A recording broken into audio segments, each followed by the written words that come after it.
stress or microfracturing, okay?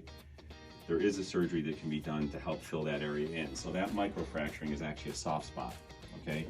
So imagine you have a road and you have the asphalt and then the undersurface of the road washes out. If that undersurface washes out, what's gonna happen to that asphalt, that top layer? It's gonna break down, you're gonna get a pothole. So you need the bone to support the cartilage. So as the bone starts to get softer, okay, A, it hurts because that's microfracturing, and B, it doesn't have as much support for the cartilage over the top of it. To fix all of this. Yep, so the cartilage starts to wear down, break down. So how can we make that bone, how can we reinforce that bone?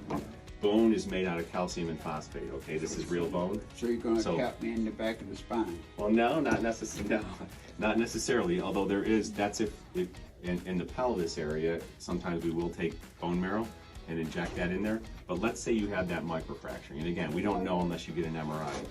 But bone has calcium, okay, and phosphate. There's a company that makes an artificial bone powder, a calcium phosphate bone substitute. So in the operating room, we're able to mix this powder up with saline or salt water and mix it up, and it turns into a toothpaste consistency. So we're able to... I heard about it. Yeah, we're able to take a syringe. This is all in the operating room, sterile. You're asleep, you don't feel anything.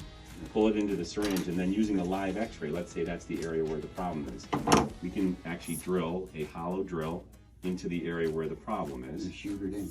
You got it. So we drill that in there, okay? Make sure with a live x-ray in the operating room we're in the exact location we need to be in. Obviously there's nothing in here, but we inject. This soft spot gets filled in with this calcium phosphate.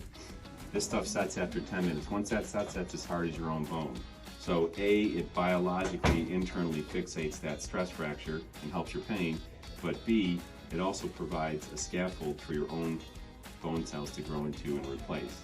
And it also provides support for whatever cartilage is left over the top. It would have been nice to get to this like 10 years ago or 15 years ago, but even people who have this much arthritis, a lot of times people who want to preserve their own parts or people who don't want a knee replacement, which has a bit more risk than even this less invasive surgery. Not that, you know, every surgery has some risks, but there are people who don't want to go through a knee replacement, or maybe their medical doctor doesn't think they can take a knee replacement.